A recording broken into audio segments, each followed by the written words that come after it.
ndacyategereje umugisha wawe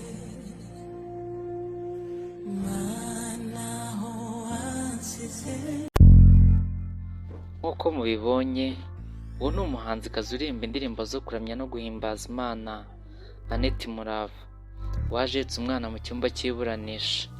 Gusa uyu mubyeyi yaje gusohorwamo, hanyuma umugabo we Bishop Gafaranga aburanira mu muhezo.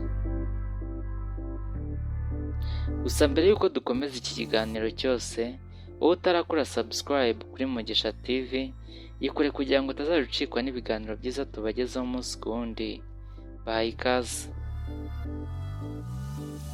Nyuma yo kutanyurwa n'imyanzuro y'urukiko rw'ibanze rwa Nyamata, Bishop Gafaranga yaburanye ku bujurire yatanze, naho Annette Murava wari waje anahetse umwana yabyaranye na Bishop Gafaranga asohorwa mu rukiko.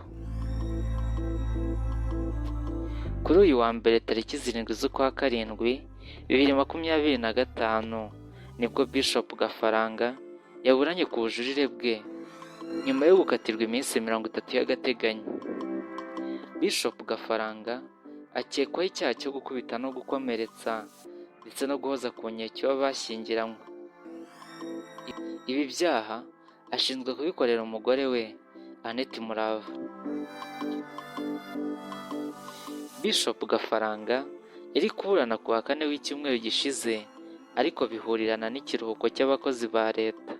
Hanyuma urubanza rwe rwimurirwa none ku wa mbere. Uyu munsi nabwo yujuje amezi 2 atawe muri yombi. Nk'uko byagenze mu rukiko rw'ibanze rwa Nyamata, Bishop Gafaranga yongeye kuburanira mu muhezo, ariko umugore we Annette Murava nyiri gukorerwa ibyaha yangirwa kwinjira mu cyumba cy'iburanisha. Annette Murava yari yaje ahetse umwana yabyaranye na Bishop Gafaranga.